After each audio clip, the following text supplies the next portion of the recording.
Hi there and welcome to my channel. Today's project is for the Vicki Boutin design team, and I'm actually I created something using the new watercolor palette that comes with the Fernwood collection. So I'm gonna show you a little bit. I set up the camera, actually ripped 3 papers. Let me tell you what papers I ripped, because I just had this idea of ripping paper for some reason.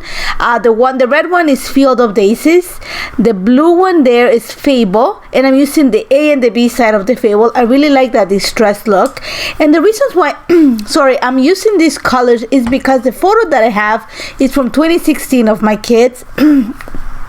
We were on the way back from a soccer tournament because we played a lot of soccer back in the day, and actually Portugal had won the Euro on the way, so my kids were all happy because my husband's Portuguese, and they're really tan because it was a really sunny weekend, and they were really happy, so they were smiling. And my daughter's wearing red, and the jacket that she has is like a teal blue, and I really consider using red, but it looks like blood, so it freaks me out. So instead I'm gonna go with something that contrasts really well that, and that's a blue. So that's what I put that piece of blue under, like in between the layers, and I'm gonna use the navy color from the watercolor palette to add my mixed media. But I want to add the mixed media on top of the pattern paper, so I have to make sure that I strengthen my pattern paper before I actually go ahead and add watercolor to it. So what I'm going to do is I'm going to add some Gesso. And my Gesso, I don't use much of it, so it's starting to dry up. So you're going to see that I'm going to have a struggle with it. So my choice, I'm going to take a little bit of it outside of my bottle. I have an acrylic paintbrush. So I'm gonna use a little bit of it from my palette, and then just gonna spread it. What I'm gonna do is I'm gonna add some Gesso behind the photo on the pattern paper. I want to make sure that it's kind of sturdy, so that when I add the water it doesn't curl or bubble. I want it to move a little bit, but I don't want it to like overly what would be the word, curl, because then it's gonna create like a really bad situation for my layout.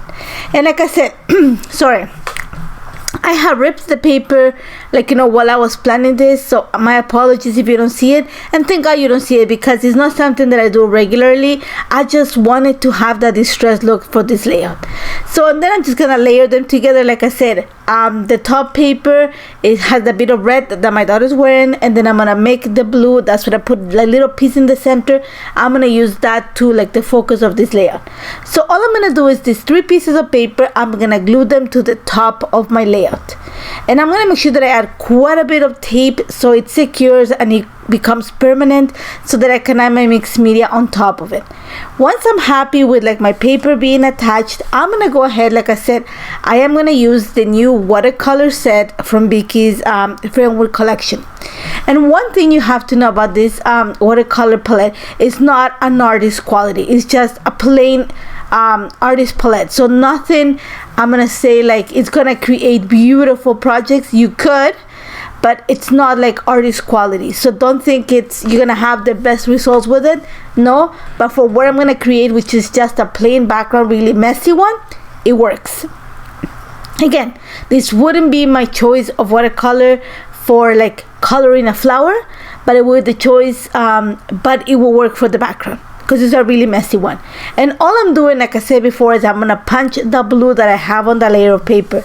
So I am just adding a little bit of water. I'm just diluting the watercolor, putting it on my little plastic, and I'm gonna apply it on a vertical line. I want to have enough of the watercolor so that it peeks from behind my photo. I'm gonna elongate it a little bit towards the bottom, because I want to create kind of a vertical line of watercolor.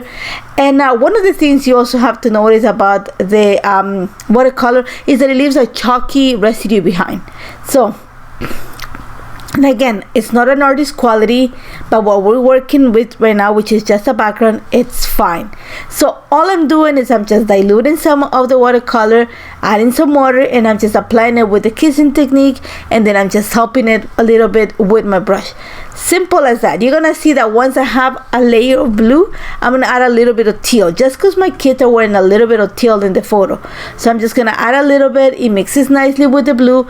I'm starting, my base is foundation paper, so I can add the water. I'm not adding tons of water, just a little bit, but it's strong enough to hold the amount of water I'm adding without having to prep it. So I just added gesso to the top part where I have the pattern paper, and at the bottom I'm just adding the paint by itself. Simple as that. You're gonna see that I bring the picture every so often to make sure that I have enough coverage, and then once I'm already have enough, I'm gonna add drips. And for that, I'm just gonna create some watercolor in my palette, and then just literally drop it from a little bit higher from the paper, so that when it falls on the paper, it creates a splatter. As simple as that. Once I have that, I'm gonna let it dry a little bit, and then I'm gonna come in with a little bit of red. I'm gonna pick up a little bit of red, dilute it, and then I'm gonna add some splatters. It's gonna be like kind of a pink when it hits my paper. And I just want to hint, just because like I said, my daughter's wearing red, I have that kind of reddish tone in the paper at the top, so I need to bring some hints of it onto the layout without making it look, to me, literally, I'm not a fan of red, but especially on a layout, it looks like as if I cut my finger and I was dripping blood on the page. So red is one of those tones that you have to be very careful with, especially on a layout, especially when I'm creating splatters, because like I said, sometimes, because I've done it before, another project, it looks as if I cut my finger and blood dropped on the paper. So just be mindful. I'm using red, but I'm diluting it really, really well, so I get to like a really soft color. And I'm just adding splatters. I am not gonna do the kissing technique with it. I'm just adding some splatters. Once I have all my splatters and I like the way it looks, I'm gonna set it aside to dry. And while that is drying, I'm gonna start working on adding texture onto my layout. So for this, I am using one of the stencils. This is from the Greenery set, and that's the one that looks kind of, I'm gonna say it looks like a sweater or tire thread, I don't know what you want to call it. And I'm gonna use the gesso. I want to lighten up the background, so all I'm doing is just placing my stencil on top of the area that I added the watercolor, and then I'm just going to add the gesso through it. I do not want to create a rectangular shape. I just want pieces of the stencil. So you're gonna see that I have enough. Quite a bit is going to be covered with the photo, so you're going to have just the peaks of the edges of the application. And once I have it, I'm going to set it aside to dry, and I'm going to start working on the photo and the embellishments. One of the things that I want to bring when I think of happiness, I think of butterflies. That's just for me. I think I said it many times. When my grandmother passed away, which was the biggest loss in my life up to date, one of the first things we saw was butterflies. And the town that I'm come from, Ecuador, we have butterflies everywhere. So I see a butterfly and it's like you know, it's like my grandmother is smiling. So it reminds me of happy things. And since my kids look so cute in this one, I decided to, I'm gonna fussy cut a few of the butterflies from, I don't know the name of this paper, so give me 1 second. I actually pulled it. It's Hello Friends. I'm gonna cut quite a few of them, and I want the ones that have that really what do you call it, detailed tail. Is that what I said? Or detailed wings. You know, I want those little thin delicate edges on the butterflies. I do not want the ones that look like moths. I want the butterflies. So I took my time, fussy cut quite a few until my gesso completely dry. And now that everything is ready, I'm gonna go ahead and start assembling. The first thing is I wanna frame my photo, so I'm gonna bring more of that blue. Once again, the paper that I'm using is called Fable. I am using the B side, I believe, or the A side, but it has a beautiful navy, and I'm just going to frame my photo with it. Then I'm gonna bring a piece, and this one is the one that has the circles. Let me see what the name of the paper is. Like I said, I have my phone here with me. It's full circle. The B side has a little bit of that red. I'm gonna add a piece behind it as a layer. After that, I'm gonna add a piece of chipboard and glue it right at the folds of the papers. And then I'm gonna put it there in place, make sure that I secure it. I added a few labels and some words from the sticker book, and also from the cardstock stickers. Once I have that in place, I'm gonna go ahead and start hitting my page or gluing the butterflies on my page. I went with the two large ones at the bottom of the page and at the bottom of the picture, because I want to make sure that they are going to be kind of my guide, and I'm to where I'm gonna place my title. My title is gonna go right in between those two big butterflies. So all I'm doing right now is just scattering a few more. Oh my god, I can't talk today, my apologies. I'm just scattering a few of the butterflies around. I went into those layer stickers from the Fernwood collection. I'm gonna add one right on the top right corner of my picture, and then I'm gonna go ahead and start working on the title.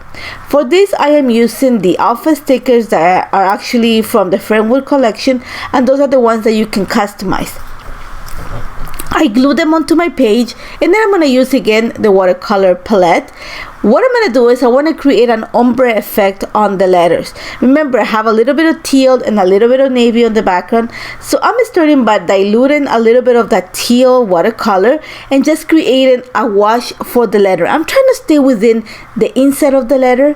Once I've washed my entire letter with a really soft tone of teal, I'm going to go ahead and pick up more of the pigment and just apply it to the top of the ALL, which reads all, just so that it goes from really saturated, slowly dies off, to having just a soft wash as it hits the bottom of the letter. And then I'm gonna do the opposite when it comes to the word smiles.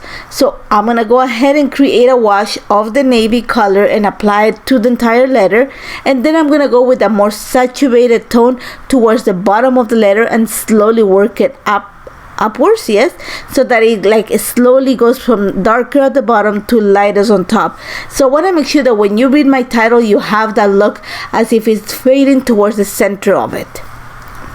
Simple as that. Once I'm finished, I'm just gonna add a few splatters of color, and that's all I'm gonna need for my title. After that, I just went into the sticker album. I put a really gold, that big gold label, and I'm just gonna add a chipboard sticker, and then I'm gonna add one of those tiny little butterflies, just because I want to create something at the top.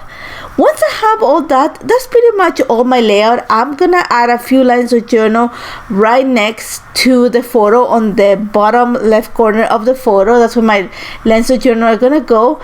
And I think I added a little drops of gold ink. That's all it took. I love how this turned out. This was super fun to put together. It took no time, and like I said, I just wanted to play with the watercolor palette to show you what you can do with it.